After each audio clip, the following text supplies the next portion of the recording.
Je savais que le coup de la vision du futur me gênerait. Je m'attendais à ce que ça arrive pas si tôt que ça, mais ouais, ça vient, ça vient.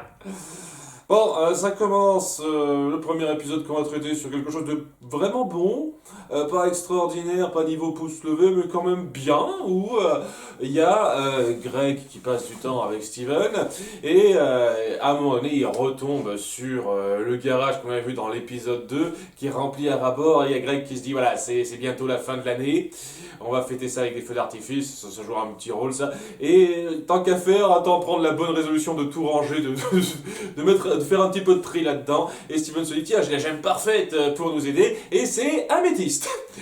La petite surprise. On s'attendait à Pearl, mais non, c'est Améthyste. Et étant donné qu'elle est du genre à avoir son propre bordel à elle, elle appréciera plus Greg et elle sera moins décontenancée par ce qu'il fait. Et ce qui va se passer, c'est qu'on va avoir un petit passage en revue de différents objets qu'il y a dedans, un portrait de Rose et de Greg, donc lorsqu'elle était encore en vie, qui était un petit peu cassé, le cadre était un petit peu cassé, ça jouera un petit rôle, ça. Il y a un moment donné, il y a Steven qui voit des livres, ça intéresse parce qu'il est, il est privé de télé pendant 1000 ans, c'est vraiment ce qui a été dit. Est-ce qu'à un moment donné, ils vont lever cette punition? En tout cas, ouais, quoi, il y a une blague sur un des bouquins qui est un livre érotique apparemment. Ce genre de détails. Voilà, c'est pas une fois de plus n'importe quelle série familiale ou pour enfants qui ferait ça. Donc c'est bien ce genre de petits détails. En tout cas, à un moment donné, il y aura Améthyste qui sera toujours Améthyste, genre ah, vive le bordel, tout ça, et se dira que même si c'est du gros déchet, on garde ça, on met pas à s'acheter. Donc voilà, genre insouciante, s'en fiche un petit peu. Mais à un moment donné, elle tombera sur des cassettes VHS, oui, parce que les VHS, ça font ça maintenant, quoi. Il y a une période où on est resté sur les VHS, en fait, dans Steven Universe. Alors, même si, bon, j'imagine que ça date un petit peu la série en question qu'on met en place, puis voilà, c'était des VHS, une vieille série qui s'appelle Petit Majordome, sur un majordome bébé. Enfin voilà, c'est une petite parodie de sitcom avec son propre générique, hein, ils ont vraiment mis les moyens pour ça. Et Améthyste et Greg sont subjugués par cette série. Ils disent ah c'est trop génial quoi, ils sont tellement pris là-dedans que ils ne font plus gaffe à rien. Lorsque Steven dit ok moi j'y vais, je reviens demain pour continuer à ranger avec vous, et ben ils n'ont pas bougé de là et on continue de regarder les vidéos jusqu'à la saison 3, 4, genre ils sont tellement pris dans le truc, c'est du binge watching à fond ça. Hein, ils sont tellement pris là-dedans, c'est comme une drogue pour eux. Et ce qui fait qu'à un moment donné, Steven se dit, ok, très bien. Bon, moi, je vais au feu d'artifice. J'espère que vous serez là.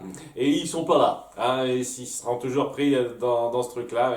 À nouveau, une drogue pour eux. Il y a Améthyste et Pearl qui parlent rapidement à Steven de ce qui s'est passé avant. C'est pas la première fois qu'ils sont à fond sur cette série et qu'ils font rien d'autre.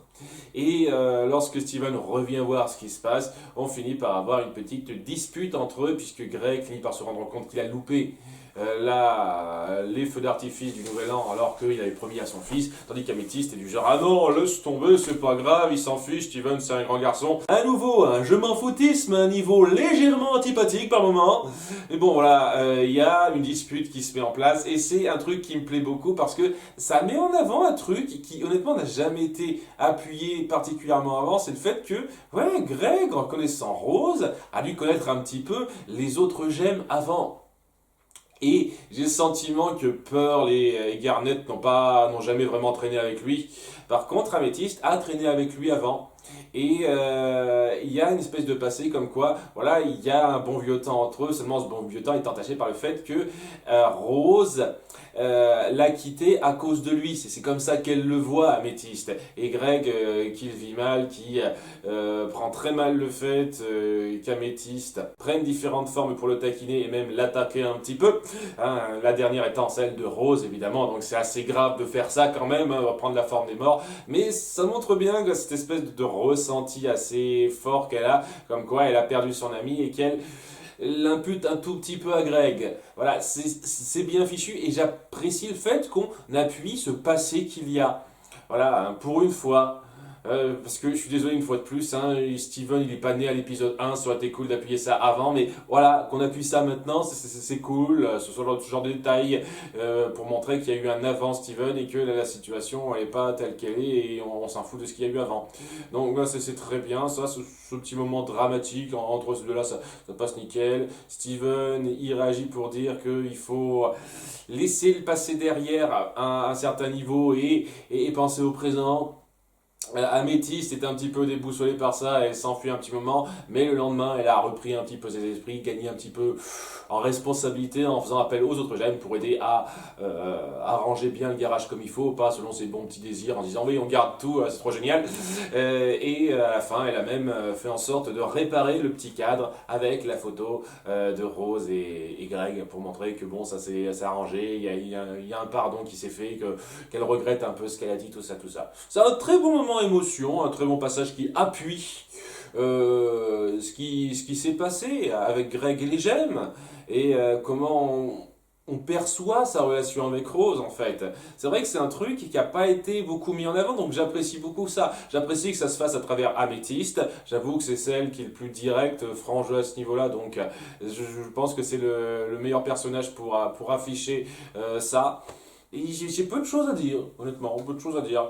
Je n'irais pas dire que c'est un épisode excellent parce qu'il y a quelques moments qui font un peu grossier quand même. Certains passages qui sont pas mauvais mais qui sont un peu moyens dans le récit pour remplir l'épisode. C'est ça qui fait que j'arrive pas tout à fait à trouver que cet épisode est génial et parmi les meilleurs, mais il est bien, vraiment, j'ai beaucoup apprécié. Le suivant, je vais avoir un peu plus de mal par rapport à un seul détail, et c'est ça le truc, et quand un seul détail vous emmerde, alors que le reste passe bien, c'est assez frustrant, parce que c'est pas un détail anodin. Surtout avec ce qu'on a mis en place avant. Donc voilà, ce qui se passe, c'est on voit Connie et Steven discuter un petit peu d'une nouvelle série de bouquins dont Connie lui parle. Ça ne sert à rien au passage, ça. Je me disais, il y a peut-être un lien avec le conflit principal, non, ça sert à rien. C'est histoire de dire que de temps en temps, Connie et Steven discutent. Ah, c'est mignon, hein, c'est cool, mais ça ne sert pas à grand chose. Il y a un petit moment par rapport à ça, au passage, où ils discuteront du bouquin, et où Steven dit ouais, je suis un peu paumé, il y a un truc qui se passe avec un personnage, est-ce que je suis censé connaître celui-là, mais attends, t'as bien lu les livres dans l'ordre? Attends, il y a un ordre pour les livres? Mais qu'est-ce que c'est que ce délire? C'est quoi ça? Tu te croyais dans des histoires indépendantes, et ça me paraissait assez clair dans ce qu'a présenté Connie que c'était une histoire continue. D'ailleurs, on sent clairement que c'est une espèce de version râpée de Harry Potter, hein, vu comment ça nous présente le truc. Voilà, c'est histoire de dire, mais ouais, je comprends pas pourquoi vous avez mis ça en place. On parle de tonnes de détails là-dedans qui, au moment de l'épisode, ne servent à rien, mais peut-être que ça aura un rôle plus tard. Mais bon, c'est pas un gros problème, je veux dire, ça appuie la relation Steven-Connie, histoire de dire que ça se poursuit, qu'ils sont toujours sur le bon auspice, tout ça, ça va, hein, le problème c'est pas là. En tout cas, voilà, à un moment donné, au tout début, il y a une bulle robot, une boule, ma boule, comme on dit en VF. C'est quoi ce titre de merde qui attaque donc c'est ces bulles robots qu'on avait vu dans l'épisode 36 qui appartiennent à Peridot. Et ouais, au début, comme je l'ai dit, je pensais qu'il y avait un lien que, étant donné que ces bulles, ces robots bulles attaquent à chaque fois que Steven et Connie parlent, peut-être qu'il y a quelque chose dans cette conversation particulière qui attirerait ces robots, mais non, en fait, ça n'a aucun lien. Donc c'est juste de la coïncidence que ça atterrisse, que ça arrive à chaque fois qu'ils discutent. Voilà, c'est le détail. Alors, en tout cas, voilà, il y en a une qui apparaît, les gemmes se débarrassent vite d'elle et elles sont sur le qui-vive par rapport à Peridot qui pourrait réattaquer. On va pas la laisser faire, on va pas laisser les choses se passer comme ça. Enfin, vraiment sur la défensive à fond. Et ça se reproduit plusieurs fois. Il y a plusieurs robots qui atterrissent à différents coins du globe. Et ce coup-ci, ils se font remarquer à chaque fois. À chaque endroit du globe où ils apparaissent, nos gemmes remarquent ça. Alors que dans l'épisode 36, elles n'ont pas remarqué. Alors, je me doute que ça ne doit pas avoir la même portée parce que c'est des petits robots. Je me doute. Mais quand même, quoi, ça fait un peu grossier pour moi. Genre, on n'a pas remarqué ça dans l'épisode 36, maintenant dans cet épisode-là, on voit tout le temps. Ok, cool.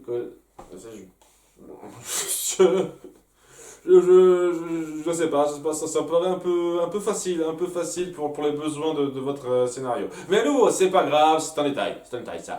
Le problème, il n'y a pas de là. Non, le problème, il y a du fait qu'à un moment donné, lorsqu'elles sont en train de lutter contre une autre de ces boules, et il y a Steven qui se dit, ouais, à force, il va y en avoir tout le temps qui va arriver, et si, pour savoir un peu ce qui se passe, on l'a laissé aller où elle voulait aller. Il y a qu'elle qui doit savoir ce qu'elle veut faire. Si on la suit et qu'on fait gaffe. Alors le deuxième détail, il l'a pas ajouté, ça aurait été cool qu'il l'ajoute ça. Si on la suit, cette boule-là, elle nous renseignera plus sur ce qui se passe, sur ce qu'elle recherche.